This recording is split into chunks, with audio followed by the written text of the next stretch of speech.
Okay, so now that we established roughly what a parametric statistical model is, on the background of which we now develop single test problems, we can go on with our single test problems. So the fundamental thing about test problems is that it partitions parameter space into two disjoint subsets. And then a test hypothesis is a statement about the relation of the true but unobservable parameter value in relation to these subsets. So let's formalize a little bit of what is meant by that. So the question is, essentially this is a definition of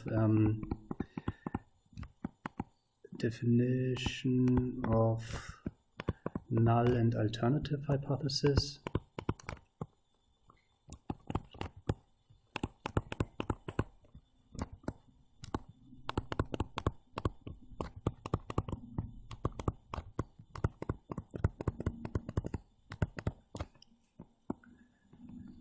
And the idea is that there's the parameter space, theta, big theta, and there is a partition of a parameter space into two disjoint subsets, one of which we call theta 0, which is a subset of theta. And theta 0 is not the empty set. And there is theta, oops, not Q. There is theta 1, which is also a subset of theta, and is given by theta without theta 0. So if you, for example, think of the case that we just had where we had our beta parameter and we were interested in doing a test about this parameter, then the whole real line theta, theta would be the whole real line. And then we can construct a null hypothesis. For example, theta 0 is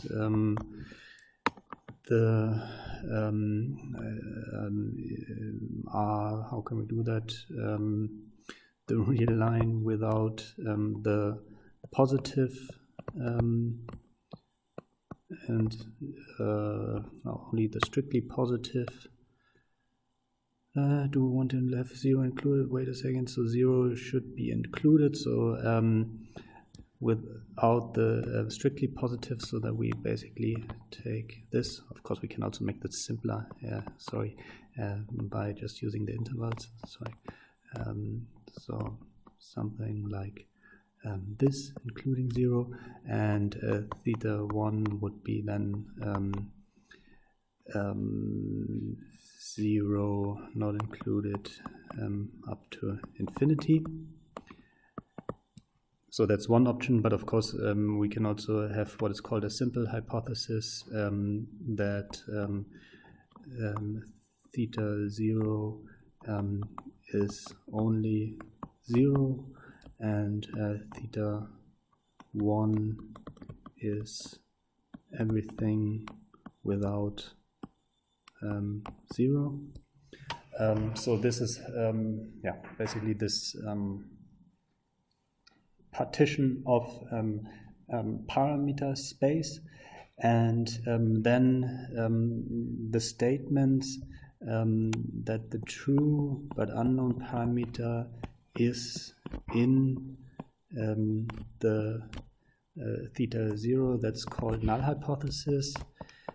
And because essentially in mathematical statistics one does not want to have kind of say the same thing twice, essentially. One identifies the statement that theta 0 is in theta star is in theta 0. This statement one identifies with the parameter space subset theta 0. So essentially what this comes down to is that theta 0 is called null hypothesis,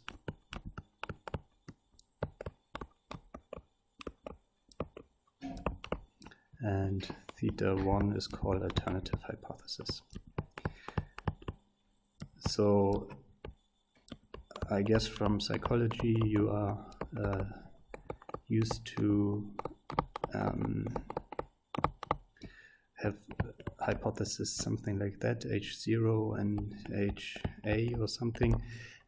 But if you really start thinking about what they want to say with these hypotheses, then it comes to the down to the fact that these are actually statements about the parameters and values that the parameters take. So, so if you, for example, test against 0, the null hypothesis is that the true but unknown parameter is 0.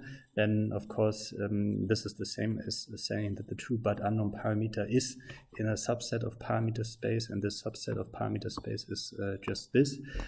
And then you can also,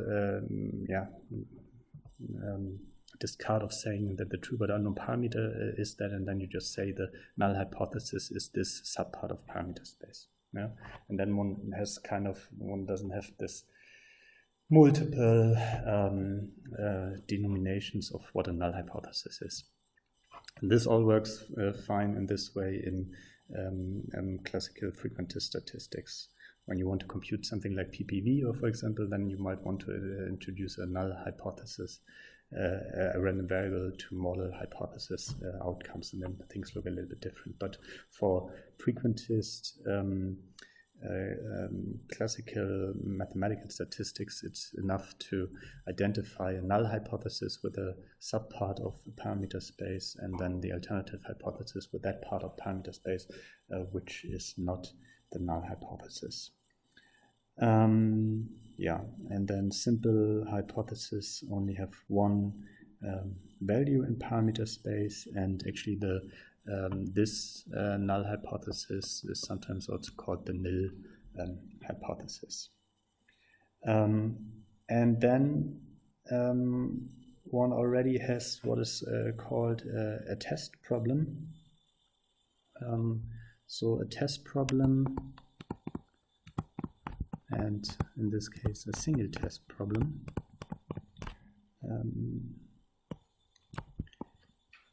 is just a tuple of our parametric statistical model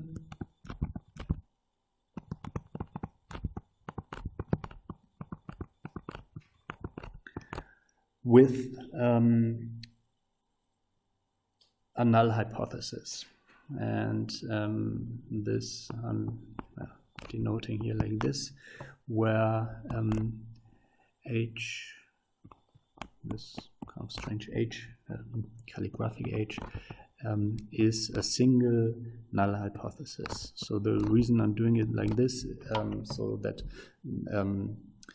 that this hypothesis is defined as a set is, of course, we want to later generalize this to multiple testing problems, and then of course we have multiple null hypotheses, and then it makes sense to have the hypothesis here defined as a set. So that's just why it's a set. It could be, for if we are just interested in single test problems, we could of course just take the null hypothesis instead of this additional set here. But this will be clear once we look at multiple testing problem. Yeah. So that's now what we call a test problem. It's just a definition. Don't think too much about it. Only when we are later seeing something else, then maybe think again, what did it really mean to be a test problem? Good. A little bit more important than the test problem is the notion of a statistical test.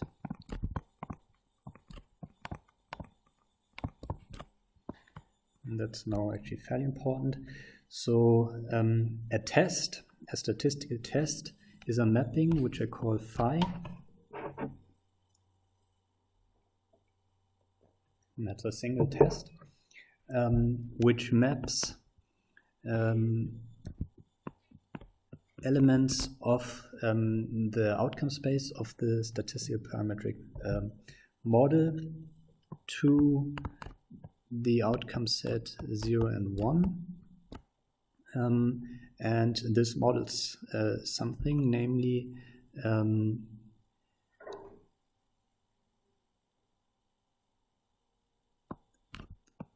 phi y equals 0 represents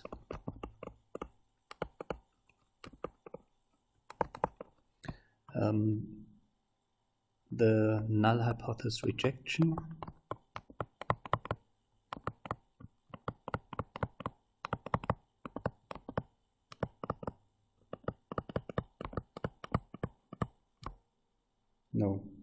of not rejecting,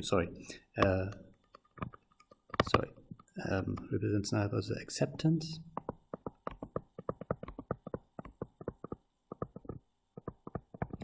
and phi y equals 1 represents null hypothesis rejection. So that was what we did in the code in the very end, where we checked if the t-value was larger than the critical value. Then we set phi to 1, so we wanted to reject the null hypothesis. If the t-value that we computed was smaller than the critical value, we accepted the null hypothesis and set the outcome of phi to 0. What one has to think about is that actually this phi is applied to a random variable. Yeah.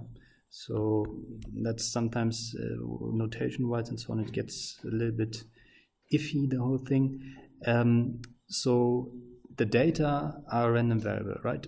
And if you have a realization of the data random variable as we had in our script, then you can compute the beta parameter, the sigma squared parameter, estimate, and so on, and you can compute the t-value, and then you can do this if statement, and you get an outcome. But everything that goes into that, of course, was the realization of a random variable. So the test is in fact applied to a random variable, yeah, which means that you apply a deterministic procedure. So after all, once you have the data realization, the beta hat, the sigma square hat, and the t-value, they are just formulas that you apply to the data. And then also this if statement in the end of the code is also deterministic. So you apply a deterministic function to something that is random, but that also means that the outcome of what you are doing is also random. Yeah, so you apply a function, a deterministic thing, to a random input, so you have a random variable.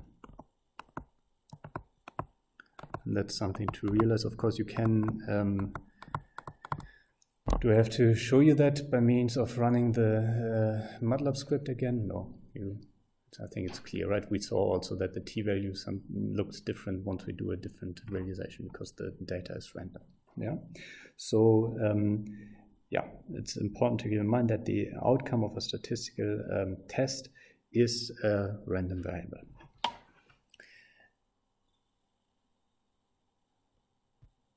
And then we are almost in a position to talk about something like single test error rate, but first we have to talk about test errors in general.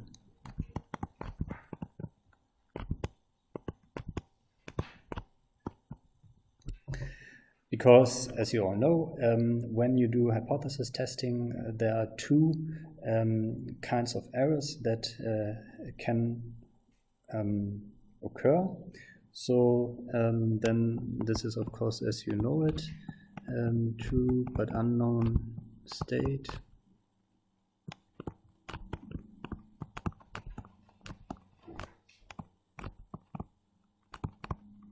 of the world or whatever.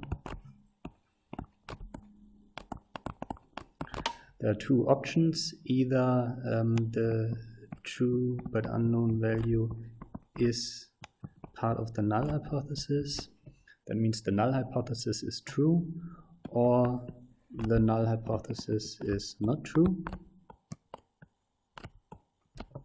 These are the options that exist in the world.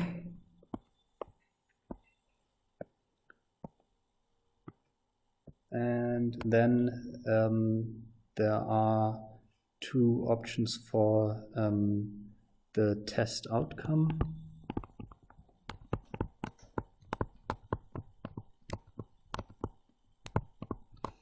Namely phi y equals 0, so don't reject the null hypothesis, and phi y equals 1, reject the null hypothesis.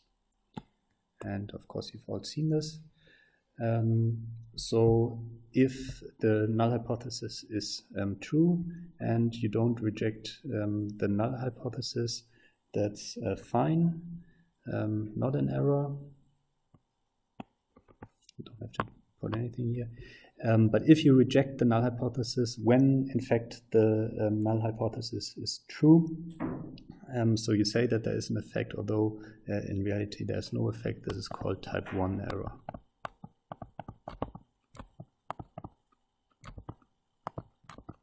And don't call this alpha error or something. Call this type 1 error. Why? Yeah, because we will use alpha for something else.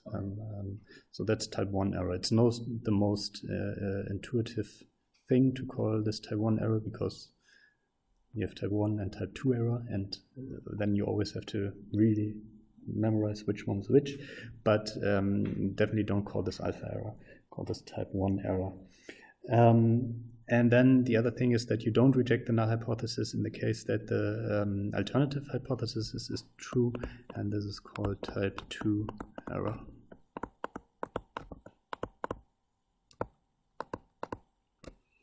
And that's not an error.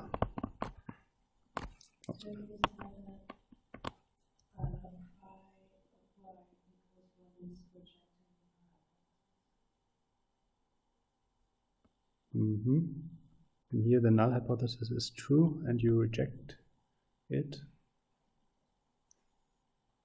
and that's then an error, right?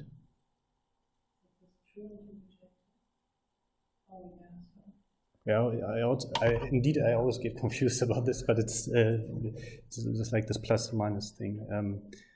But yeah, so here null hypothesis is true, and you say null hypothesis is not true, so you make an error. Yeah. And here null hypothesis is not true, and you say null hypothesis is true, so it's also an error. So that's correct.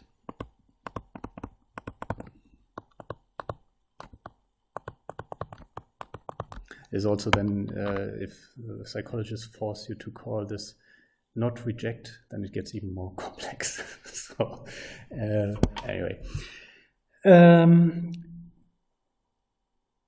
Good. Yeah, and then the thing with so how mathematical statistics and test theory then work is that you essentially have to decide what to do. So essentially, mathematical statistics is concerned with the question of how you design tests, so that you kind of make good decisions in terms of the test's outcomes. And of course, the whole thing with the testing only makes sense if actually these decisions have some consequences, and whether the whole thing should be applied in a scientific context is a completely different matter.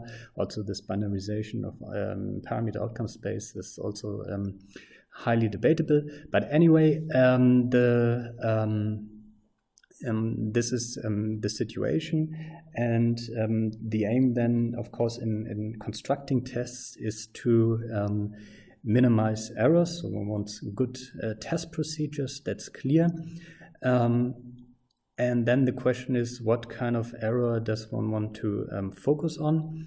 And then the one thing is that if one uses a specific type of tests, so Neyman-Pearson, not the ones that I'm talking about, but likelihood ratio tests, then these tests are known to have minimal type 2 error for any kind of type 1 error. So there one can focus solely on type 1 error.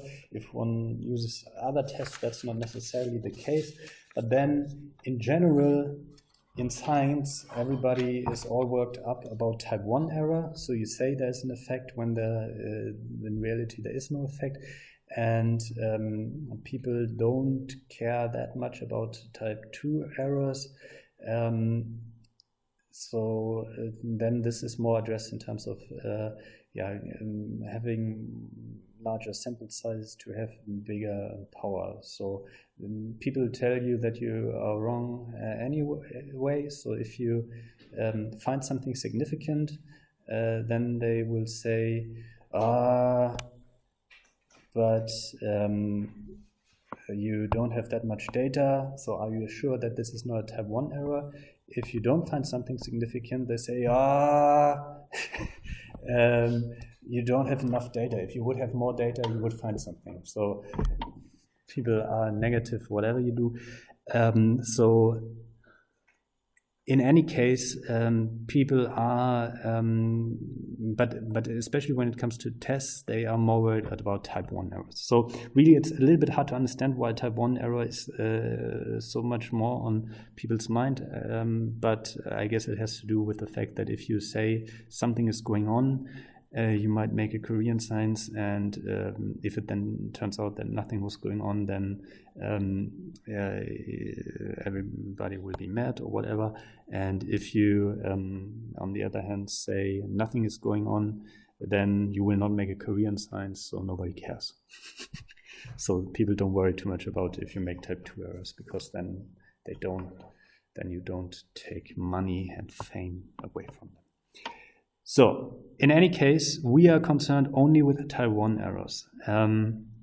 So, when we now define the single test error rate, this is a type 1 error rate.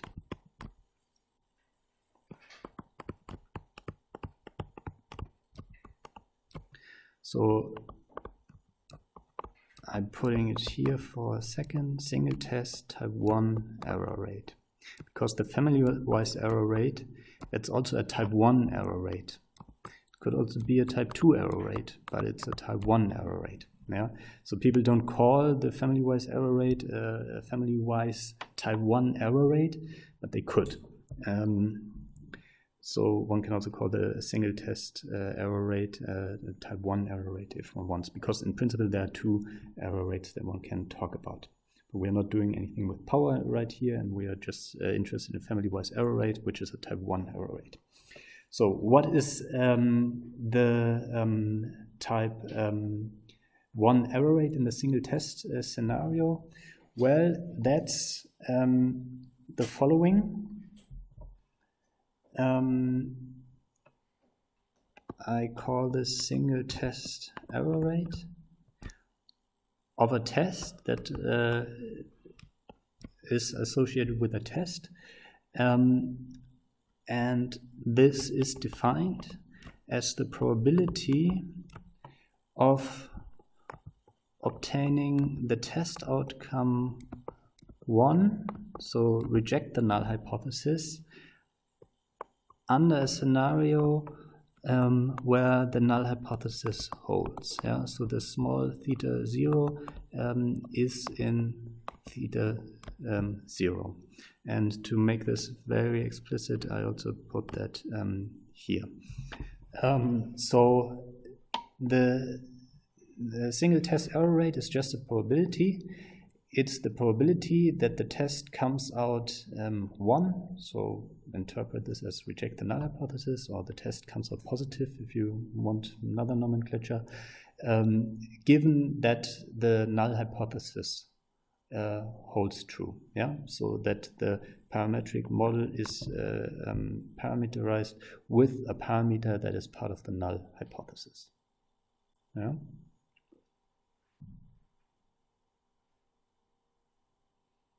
Good.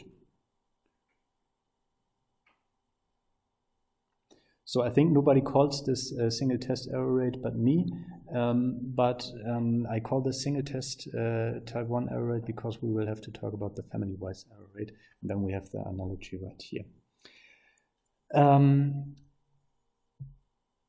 The next thing then is the idea of a significance level,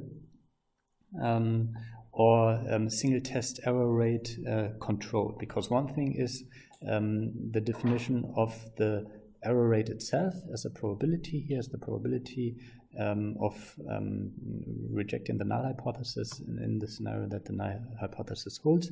The other thing is to control this. And this is then, maybe that's actually more appropriate to call this STR control. So phi, so a test can control something, a test procedure, a test controls the STER, the single test error rate, and then one can basically give a qualification to how good such a test controls the single test error rates in terms of the significance level. At significance level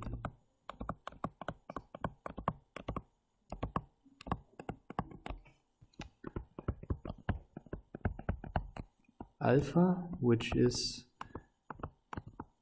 a number between 0 and 1, if the STER of the test is smaller or equal than alpha for all theta 0 in theta big 0. Yeah. So this means that the probability for the test to come out positive is smaller than alpha for all theta 0 in theta big 0. And that makes kind of sense because this is a probability and this is also a value between 0 and 1, so you can say something about this. So one thing maybe to visualize this, although we are going one step ahead because we are now making some assumptions. Wait a second. Sorry.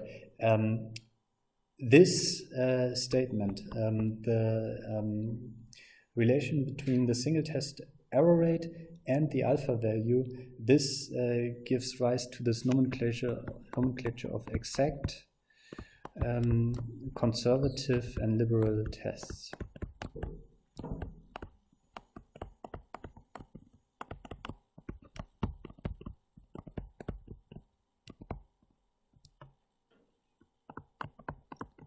So in the case that the single test error rate of a test phi equals alpha, this is called an exact test.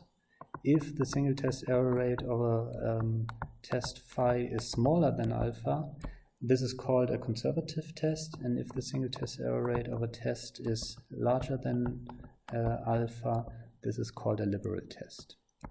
And actually, of course, a liberal test doesn't control the single test error rate at a significance level of alpha because it doesn't, because the single test error rate is larger than alpha. Yeah. So if you want single test error rate control, you need a test procedure or a test that is either exact or conservative. Yeah? So the t-test would be an exact test, right? Depends. In principle, yes, but we can look at this a little more detail. It depends on the null hypothesis. So if theta 0, how do we do that?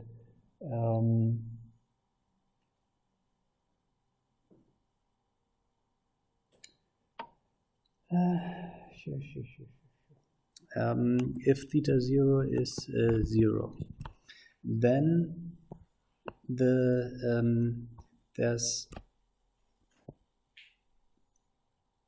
the t-distribution, which is centered on 0, and the probability to now one can also do this.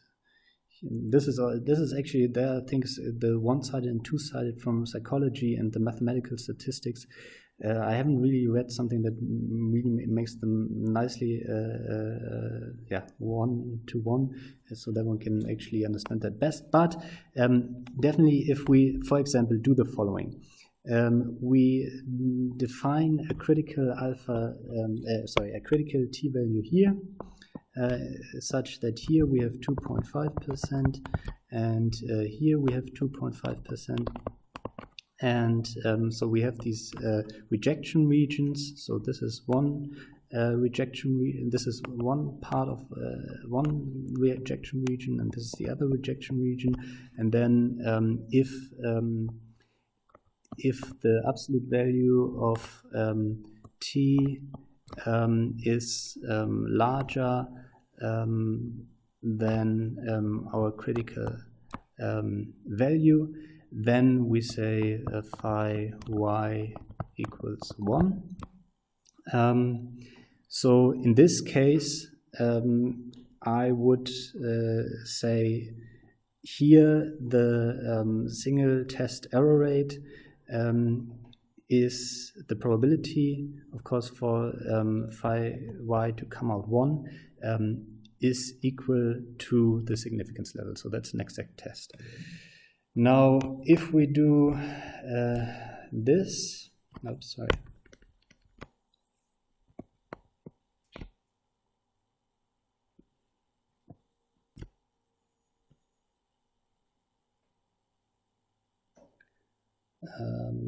Sorry, again.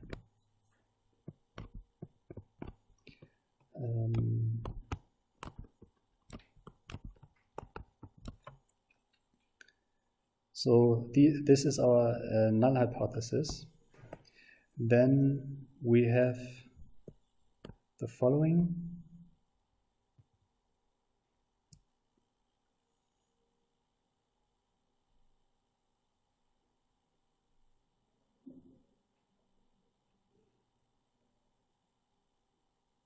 No.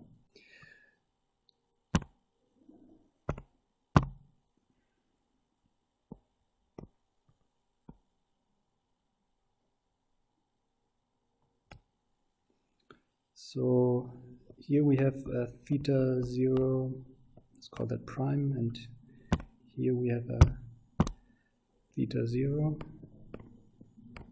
And we now we do, let's say, a one-sided test, and we define, like we did in the code again, we define our we define the test to be as follows: if t, the observed t of our data, is larger or equal c alpha, then phi y equals 1. Now we would have here a constant rejection region and rejection value, and if then actually this theta 0 here holds, then we would have an exact test.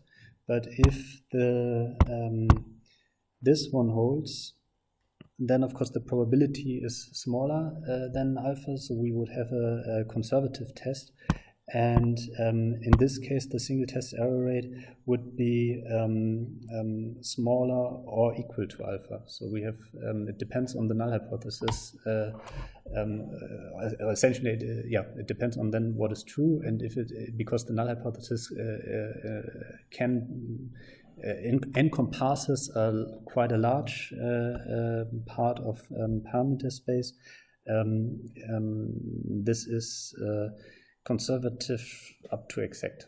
Yeah, okay, that's interesting, because I initially thought it's about the test, if you do t-test, it's always exact, or if you do a bar test, but it depends really on the hypothesis. Yeah, I mean, but the test,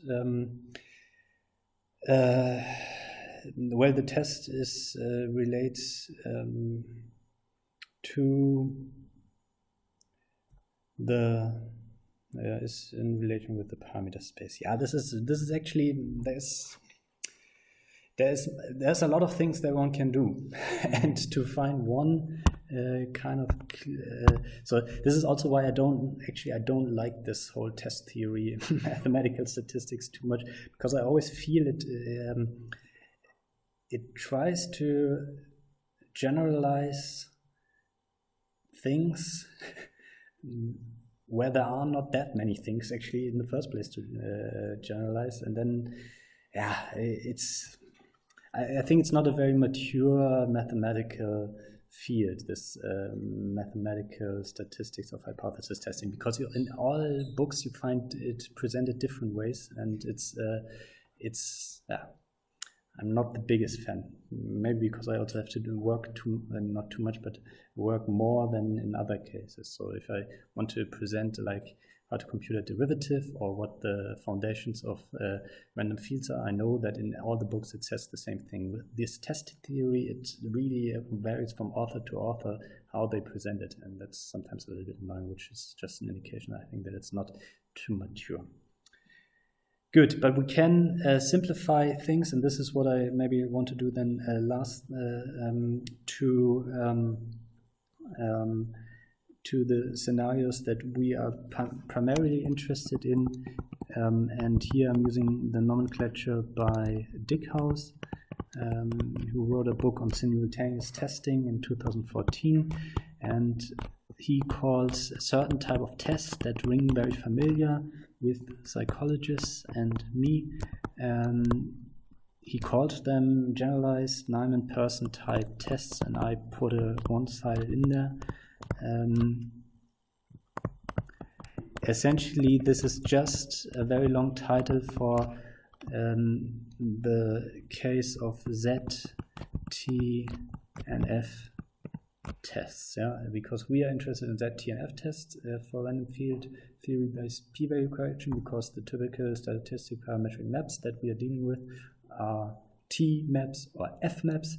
Mostly it's T maps, and in the old days it was also Z maps.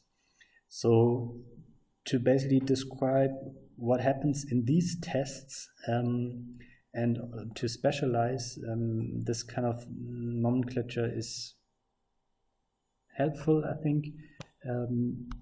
What are things that are special about these kind of tests? So assuming a test problem,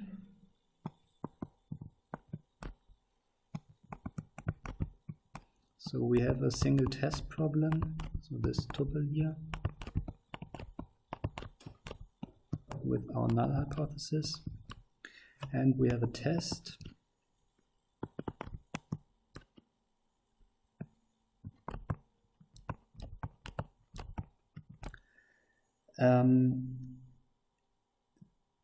the specific thing about these kind of tests, generalized one-sided Nyman-Person type tests or whatever, is that there actually is a real valued statistic, test statistic, which of course in the case of a t-test is the t-value that we compute in terms of an f-test, it's the f-value that we compute. In terms of a z-test, it's the z-value that we compute. Statistic, which I call here gamma, but you should think instead of gamma, you should think the t-value that I compute, the f-value that I compute, and the z-value that I compute, which takes data values and maps them into the real number, which our t-value does, right? So we had our 10-dimensional data vector, our y, and this was mapped by first computing the beta hat parameter, the sigma square hat parameter estimate. This was then mapped onto this real value t-value. And so this exists, and for any significance level, we have the case that there are rejection regions, these gamma alpha, which imply that if our gamma y is in a rejection region, So think about the t-test. If it's larger than the critical value, meaning that the critical value defines where the rejection region is. Rejection region is, of course, a subpart of where the statistic falls. So in this case, then it's a subset of the real numbers. If our test statistic computed based on the data falls into a rejection region, then this is equivalent, or this means that the test rejects the null hypothesis for all y and y. Essentially, this just makes more specific how the test works, and it works as you are familiar from t-test, z-test, and f-test. So there are these critical values defining rejection regions. Then one can even be more specific about this kind of rejection region thing.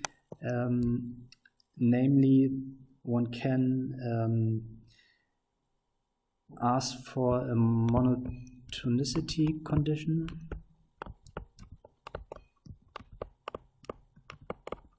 which we also seen in the drawings that I just made. So the probability that gamma y, so our test statistic, is larger than some value c for the null hypothesis, so under the null hypothesis, is smaller or equal than p theta 1 gamma y larger than c, and this holds for all theta 0, theta 1, for all theta 0 in the null hypothesis and all theta 1 in the alternative hypothesis, and C in R. So this really now tailors things down to kind of also the t-test scenario, where you have this kind of thing that that if you think about some C here, the probability that this happens under the null hypothesis is smaller than under the alternative hypothesis. I think it doesn't necessarily mean that you only look at the right side. So if you use the absolute value, or you shift or you use essentially a minus sign somewhere, then of course you can also have the null hypothesis on the right side. Right, so here we have the null hypothesis essentially on the left side. If you do one thing with a minus sign, then you can also have it on the right side, but you have to have this kind of thing that, it's not like the following, that if this is under the null hypothesis and this is under the alternative hypothesis, that then the null hypothesis does something like this. So kind of a mixture, Gaussian mixture. So that's not allowed. So this is essentially just describing this picture that you have seen many times when people talk about power, that you have the null hypothesis and you have the alternative hypothesis next to it. So this is just what it's describing. And then what we assumed all along is that if these things are fulfilled, then that there's a constant C alpha called critical value,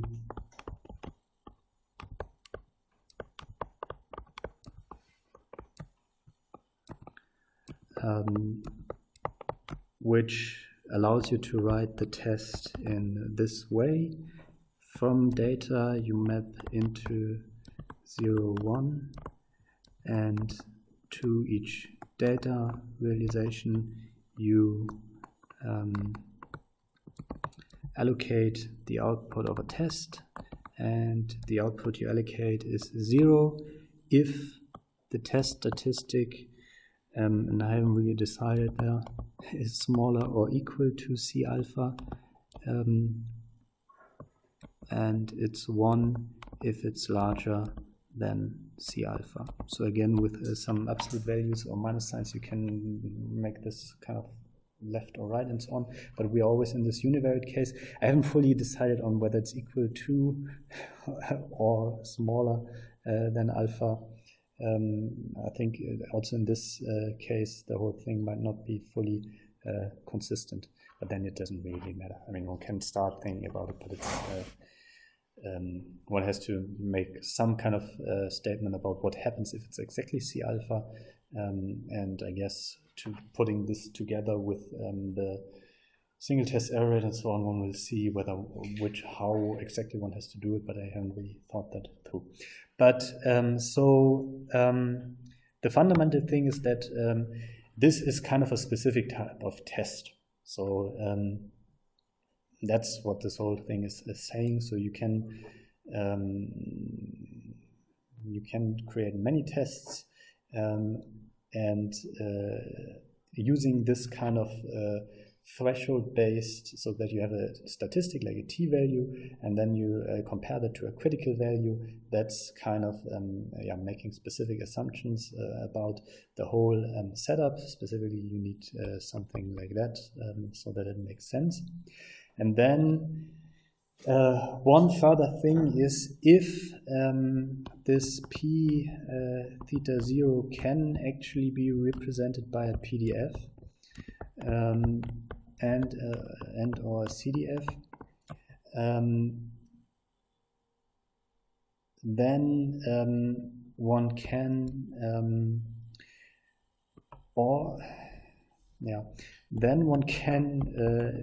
obtain this critical value by using the inverse cumulative density function, as we did previously, and evaluate this at 1 minus alpha to obtain the critical value. So in principle, one again needs to show that this really works if one has these assumptions that this really works. Of course, in practice, like you said, you were in undergrad statistics, you just looked it up in the table, so everybody has been doing it anyway, and we also did it. So the whole, and this is the other thing about test theory, is that usually we just go into test theory because we want to understand what we are actually already doing, while test theory is more designed to give you some help if you want to design a new test. So if you want to design a new test, it helps to familiarize yourself with test theory and then set up your new test. If you just want to know what the family-wise error rate is, you get a lot of generality and a lot of general statements that you might not actually want to hear. But now we have specified the test that we are interested in, and I think this is where we stop, so that then next time we can first introduce p-values, because p-values exist under this thing, and then we can use all of this language to actually talk about the family-wise error rate and family-wise error rate control. Yeah? Good. Any questions? No? Good.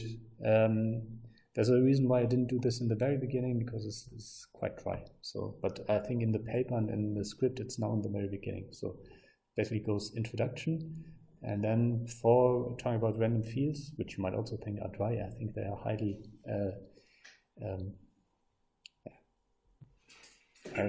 what are they? They are, it's not as dry as this, so because you can do realizations and they give this patterns and so on. So, but in the general outline of the course, actually one would at first discuss what actually family-wise error rate and maximum-based error rate control, family-wise error rate control is, to then develop the random field theory to actually afford this in fMRI. But I'm doing now in the end, it doesn't really matter. Good, then let's have another break and then do some programming. Goodbye.